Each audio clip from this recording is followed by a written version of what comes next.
मारना बड़ा विषय नहीं है, पर अगले आने वाली पीढ़ी गुलाम ना बन जाए, कायर ना बन जाए, उसे बचाना जरूरी है। क्योंकि समाज में एक दूसरे की साथ देने की भावनाएं जो है, एक दूसरे के साथ चलने की जो भावनाएं हैं, वो दिखाई नहीं पड़ती, वो दिखाई नहीं देती। और जब तक भावनाएं दिखाई नहीं देगी, तब तक हमारा और हमारे समाज का भला नहीं हो सकता। इस पूरी दुनिया में सच को कहने की हिम्मत किसमें थी? बुद्ध और बुद्ध के संग में हिम्मत थी सच को सच कहने की। एक दूसरे के भीतर अपने होने का विश्वास पैदा कर दो कि मैं तेरे साथ हूं, तू अकेला नहीं, मैं तेरे साथ हूं, जब तक रहेगा मैं तेरे साथ रहूंगा, तेरे सुख में भी तेरे दुख में भी। मैं कह रहा हूं इंसान को इस दिन तरक्की होनी शुरू हो जाएगी। इस कार्यक्रम से आपको एक नई चेतना, जो महापुरुषों ने इस भारत भूमि पर अपने पूरे जीवन काल में दी है, उस चेतना से आपका भी उद्धार हो जाए। एक शब्द में समझना कि कार्यक्रम मनोरंजन मात्र नहीं है।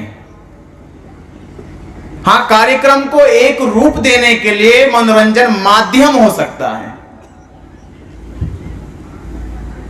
पर हम अधिकांश कार्यक्रम को मनोरंजन पर ले जाकर टेक देते हैं। यह कार्यक्रम का आधार नहीं है, माध्यम हो सकता है। माध्यम में बहुत सारी चीजें उपयोग की जाती हैं, पर वो आधार नहीं हो सकती। आधार कार्यक्रम का महापुरुषों का व्यक्तित्व होता है। जब महापुरुषों के व्यक्तित्व से हम जुड़ते हैं, अपने आप को जोड़ते हैं, तो वह कार्यक्रम सफल हो जाता है। अब इस कार्यक्रम को करने वाले लोगों का व्यक्तित्व क्या है, सुनने वालों का व्यक्तित्व क्या है? दोनों लोग महान हो सकते हैं, दोनों लोग, पर कब महान होंगे? जब कार्यक्रम को करने वाले लोगों का मन पवित्र हो जाए, नेक नियत से करते हो, समाज की भलाई के लिए करते हो, ना कि लोक दिखावे के लिए करें। कार्यक्रम का उद्देश्य है कि मैं इस कार्यक्रम को उन शोषित पिछड़े समाज को महापुरुषों के मार्ग पर लेकर जाऊंगा। जो समाज अभी तक महापुरुषों के मार्ग से वंचित है, जब ऐसे लोगों की नीयत साफ हो जाती है, तो कार्यक्रम करने वाले आयोजक लोग वो महापुरुषों के साथ अपना नाम रोशन और अमर कर लेते हैं। तो सबसे पहले मैं इस कार्यक्रम को आयोजित करने वाले तमाम जगदीश बौद्ध जी, जिन्होंने काफी मेहनत की है इस कार्यक्रम को सफल करने के लिए। एक व्यक्ति इतने लोगों के लिए कार्यक्रम कर रहा, इतने लोगों में महापुरुषों की जन चेतना फैलाने के लिए प्रयास कर रहा, तो हमारा काम क्या होना चाहिए कि अगर कोई प्रयास कर रहा तो उसके साथ भी हमें जुड़ जाना चाहिए। ऐसे ही कुछ लोग और जुड़े हैं, जिन लोगों ने इस कार्यक्रम को सफल बनाने के लिए, इस कार्यक्रम को आप लोगों तक पहुंचाने के लिए, या इस कार्यक्रम में दूर दराज से आए सभी अतिथियों को बुलाने में अपना सहयोग दिया। सफलता एक व्यक्ति के कार्यक्रम करने से नहीं है, सफलता तब होगी जब आप एक लोग के साथ सब लोग जुड़कर साथ सहयोग दोगे। उस कार्यक्रम को उतनी निष्ठा, ईमानदारी और लगन से करोगे जितनी निष्ठा, ईमानदारी, लगन से वह व्यक्ति ने शुरुआत करी है। उसे अंजाम आप लोग देंगे। अगर आप लोग उसे अंजाम तक लेकर जाते तो इस कार्यक्रम की जो सफलता है वो आपको मिल जाएगी। तो अपने भीतर देखो कि हम जिस कार्यक्रम में आए हैं उस कार्यक्रम में सहयोग देना, उस कार्यक्रम में जुटना, उसमें शामिल होना हमारा व्यक्तित्व होना चाहिए। ये महापुरुष कहते हैं। आज जिस महापुरुष की शहादत जो शहीद हो गए भारत में, आज उनकी जन्मोत्सव मना रहे आप। क्यों मना रहे आप? अभी हम कह देते हैं कि उन्होंने जनरल डायर को मार दिया। मारना एक विषय अलग है और आने वाली पीढ़ी को बहादुर बनाना दूसरा विषय है। कभी सोचा आपने? मारना बड़ा विषय नहीं है, पर अगले आने वाली पीढ़ी गुलाम ना बन जाए, कायर ना बन जाए, उसे बचाना जरूरी है। शहीद उधम सिंह ने आने वाली पीढ़ी के भीतर बहादुरी का वो बीजा अंकुरण कर दिया कि ये शहीद भारत में नहीं, जब जनरल डायर इंग्लैंड चला गया, इंग्लैंड में जाके गोली मारी, जब उसके बच्चे पढ़ेंगे, जब उसके देश के नौजवान पढ़ेंगे, तो उनके नौजवानों के भीतर भी खून शहीद वाला आ जाएगा, उनके भीतर भी खून बहादुरी वाला आ जाएगा, उनके भीतर भी खून गुलामी से लड़ने का आ जाएगा। कि मारने का नहीं है, आने वाली पीढ़ी को बहादुर बनाने का है। और बहादुर कौमें किसे कहते? बहादुर कौमें वो होती है जो अपने का साथ कभी छोड़ती नहीं है। अगर कायर कौम होगी, डरपोक कौम होगी, लाचार बेबस कौम होगी, तो अपनी अपनी जान बचाने के लिए अपने अपने रास्ते से निकल जाएंगे। मैं ये बात इसलिए कह रहा हूं क्योंकि समाज में एक दूसरे की साथ देने की भावनाएं जो है, एक दूसरे के साथ चलने की जो भावनाएं हैं, वो दिखाई नहीं पड़ती, वो दिखाई नहीं देती। और जब तक भावनाएं दिखाई नहीं देगी, तब तक हमारा और हमारे समाज का भला नहीं हो सकता। आज इस मंच के माध्यम से तथागत बुद्ध जो कार्यक्रम पूरा जिस धरती पे हो रहा है, साकेत धरती, मंच से सुन भी लिया आपने। साकेत का मतलब बड़ा प्राचीन है, बड़ा इतिहास है इसका। साकेत दो शब्दों को कह दूं मैं, सत्य का क्षेत्र, सत्य का खेत। साकेत माने सत्य का खेत, यानी सत्य की ऐसी जगह जहां सत्य पैदा होता था, जहां सत्य की रिसर्च होती थी, जहां सच को बोलने की ताकत थी, जहां सच को कहने की हिम्मत थी। और किस में हिम्मत है? इस पूरी दुनिया में सच को कहने की हिम्मत किस में थी? वो सच को कहने की हिम्मत बुद्ध और बुद्ध के संग में थी।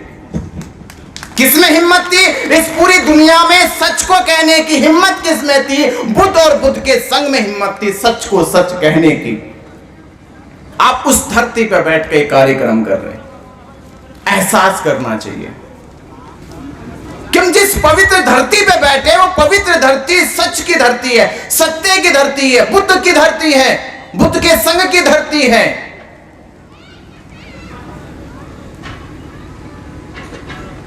उसी संग के साथ जो भी हुआ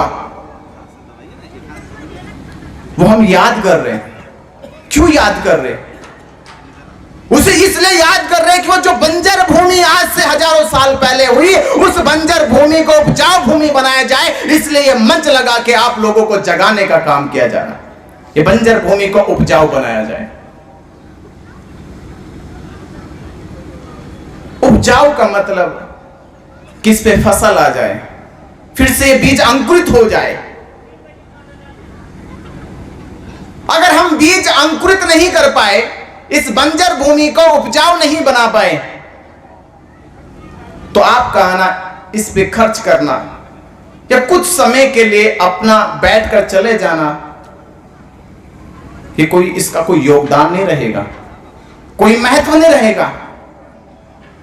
खेत में अगर 100 बीज छींटे जाए, 90 बीज ना हो, पर 10 तो बीज लगने चाहिए, 10 तो लग जाए, तो आपके कार्यक्रम की सफलता आपको मिल जाएगी। ये सफलता कैसे मिलेगी? मैं आपको एक चीज बता रहा हूं, कैसे सफलता मिलेगी और कैसे सफलता मिलती है। सफलता तब मिलती है जब व्यक्ति उस सफलता को पाने के लिए आतुर हो जाए। आतुरता आनी चाहिए उसके भीतर, निष्पक्षता आनी चाहिए उसके भीतर, उसके भीतर ये लक्ष्य बन जाना चाहिए, उद्देश्य बन जाना चाहिए कि जिस कार्यक्रम के लिए मैं आया हूं वो कार्यक्रम मेरे लिए उद्देश्य है, ना कि केवल कोई मनोरंजन है। बाबा साहब डॉक्टर अंबेडकर जी,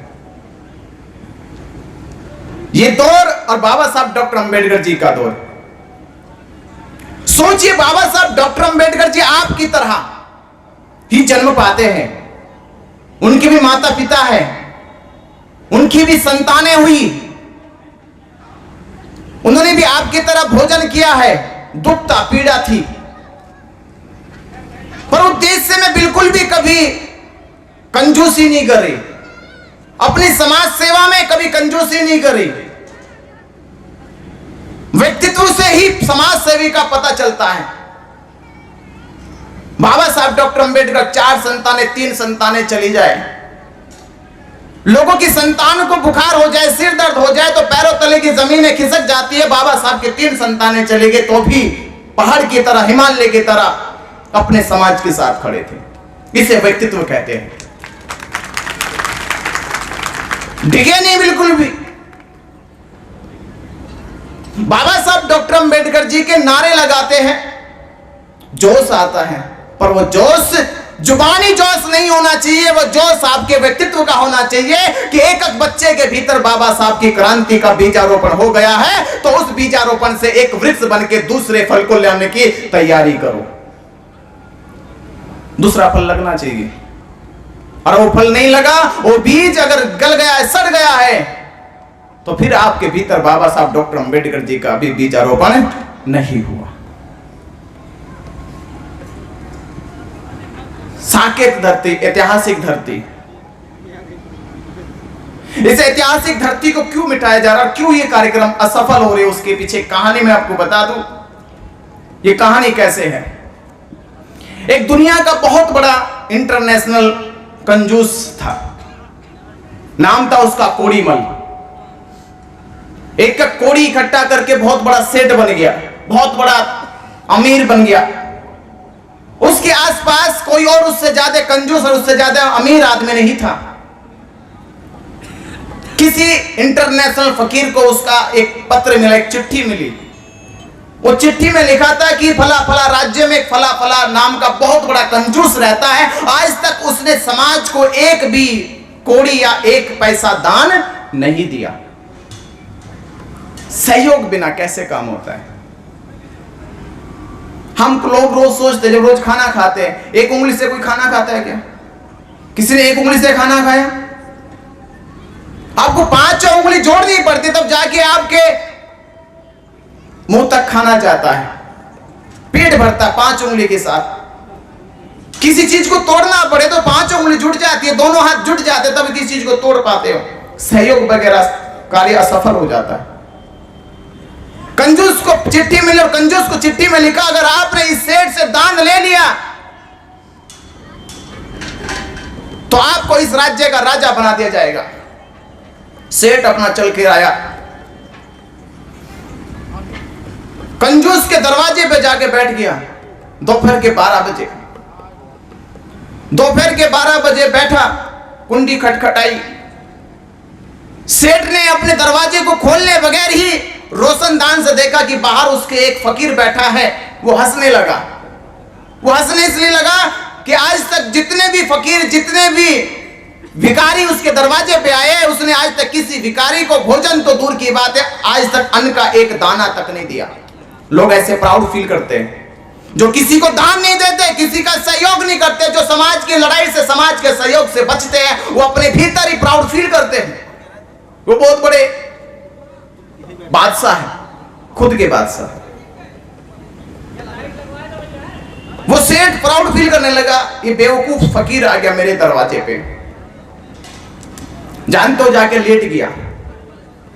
दिन के 3 बजे सेठ ने फिर कुंडी खोल के देखा तो फकीर बैठा था।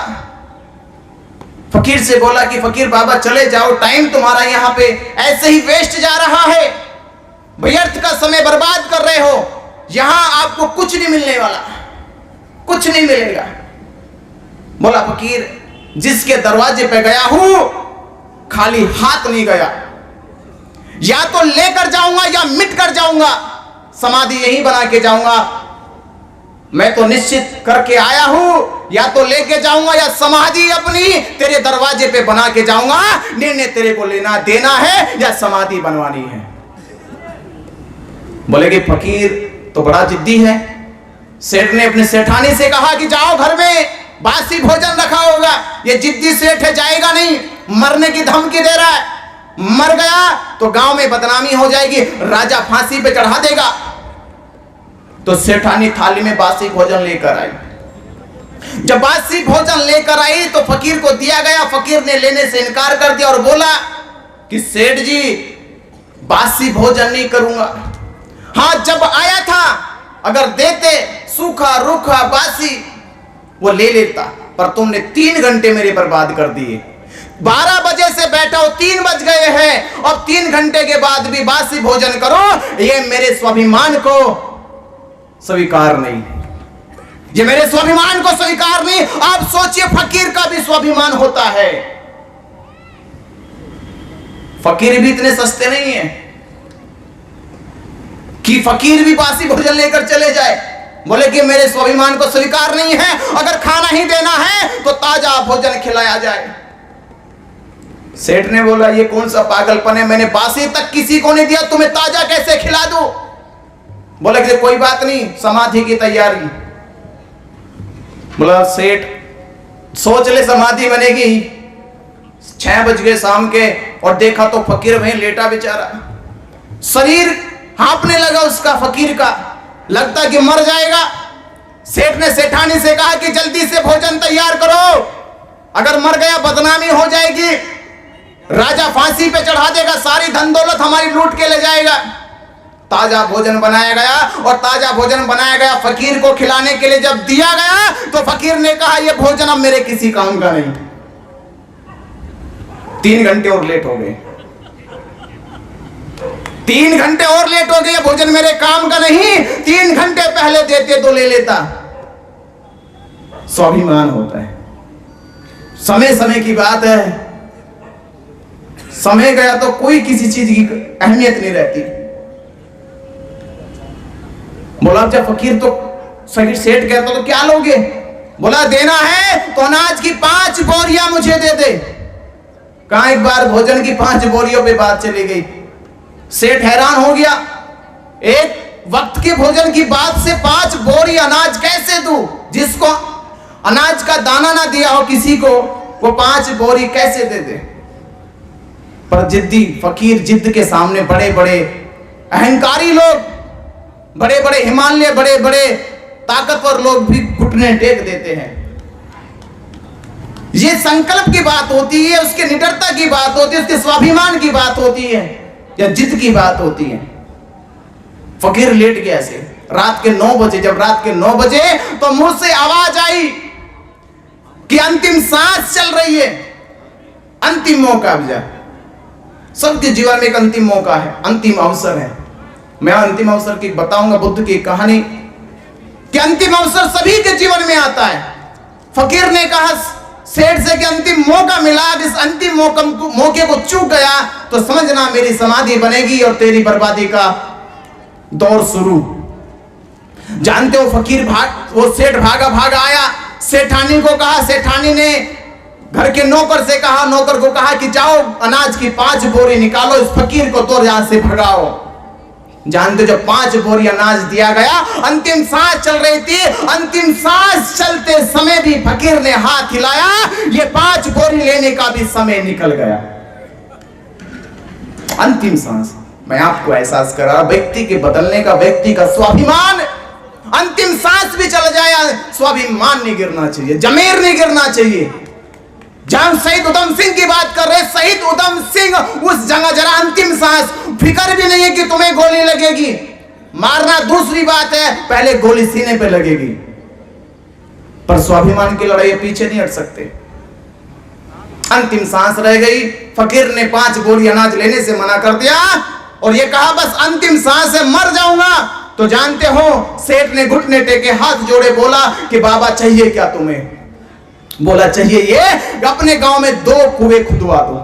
कितने? 2 कुएं खुदवा दो। तो जानते हो सेठ कहता हाथ जोड़ के बाबा बस 2 ही खुद जाएंगे, 1 मिनट की देरी नहीं करूंगा। अगर 2 को मैंने नकार दिया तो 10 बोल देगा, हो सकता है नहर ना खुदवा दे। अभी तो कुएं की बात चल रही है। मजदूर लगवा दिया सेठ ने जाके, 2 कुएं खुद के तैयार, दोनों कुएं की बाउंड्री पानी निकल के आ गया। फकीर ने सेठ से कहा कि मैं जा रहा हूं भारत भ्रमण पे, मैं भारत भ्रमण पे जा रहा हूं, एक कुआं मेरा और एक कुआं इस राज्य के लोगों का, इस राज्य के लोगों का एक कुआं है और एक कुआं मेरा है, और मेरे कुएं को ऊपर से ढक दिया जाए, और ये जो दूसरा कुआं है इसका पानी राज्य के लोगों के लिए पीने के लिए खोल दिया जाए। राज्य के किसी व्यक्ति को पानी पीने के लिए इनकार मत करना, और मेरे कुएं की 1 बूंद निकल ना जाए, ध्यान रखना। अगर 1 बूंद कम हो गई तो तुझे पता है कि 1 बूंद से समुद्र मांग लूंगा। बोला कि बाबा चिंता मत करो, पहरा खुद दूंगा, 1 बूंद नहीं निकलने दूंगा। जानते हो फकीर चला गया भ्रमण पे, 1 साल के बाद लौट कर आया। जब 1 साल के बाद लौट कर आया और सेठ से कहा कि मेरे कुएं को खोला जाए। जब कुआं खोला गया, कुएं से जिससे ढका था वो हटाया गया, तो जब झांक कर देखा कुएं के भीतर, तो कुएं के भीतर पानी की बूंद तो कम होने की बात दूर की, उसमें 1 बूंद पानी नहीं था। और जब 1 बूंद पानी फकीर को नहीं दिखा तो सेठ को हार्ट अटैक आ गया। बोला था कि 1 बूंद कम हो जाए तो समुद्र मांग लूंगा, इसमें तो 1 बूंद भी नहीं बचा। सेठ को हार्ट अटैक आया, पैर पकड़ लिए, फकीर के बोला बाबा मेरी कोई गलती नहीं है, पूरा समाज से पूछ लो, पूरे गांव से पूछ लो, इसमें से किसी ने 1 बूंद पानी नहीं निकाला। हाँ, जो ये दूसरा कुआं है सभी लोग इसी से पीते थे। अब जब फकीर ने उसमें झांक कर देखा तो उसमें पानी उतना ही था जितना 1 साल पहले था, उसमें 1 बूंद पानी कम नहीं हुआ है। अब जानते हो बहुत, अब जो शिक्षा की बात है वो अब सुनने वाली है। तो जानते हो फकीर ने क्या कहा सेठ से कि सेठ दिमाग में कुछ आया तुम्हारे? बोला कुछ समझ में नहीं आया। आपके समझ में आया कुछ? अभी आया कुछ समझ में? अगर आ गया तो समझ लो अंतिम बात। तो सेठ को फकीर कहता है कि सेठ समझ में बात आई, तो सेठ कहता अभी समझ में नहीं आई। तो फकीर ने कहा कि जिस कुएं की बूंद किसी के काम नहीं आई, जिस कुएं की पानी की बूंद किसी के काम नहीं आई, वह पानी किसी भी काम का नहीं, वो सूख गया, वो किसी के काम का नहीं बचा, सूख गया। और जो पानी सभी के काम का था, सभी पीते थे, सभी उससे अपने घर के काम करते थे, भोजन बनाते थे, उस कुएं की बूंद पानी कम नहीं हुई। देने वाले का मान, देने वाले का सम्मान, देने वाला का यश, देने वाले की प्रतिष्ठा, देने वाले की प्रसिद्धि कभी कम हुआ नहीं करती।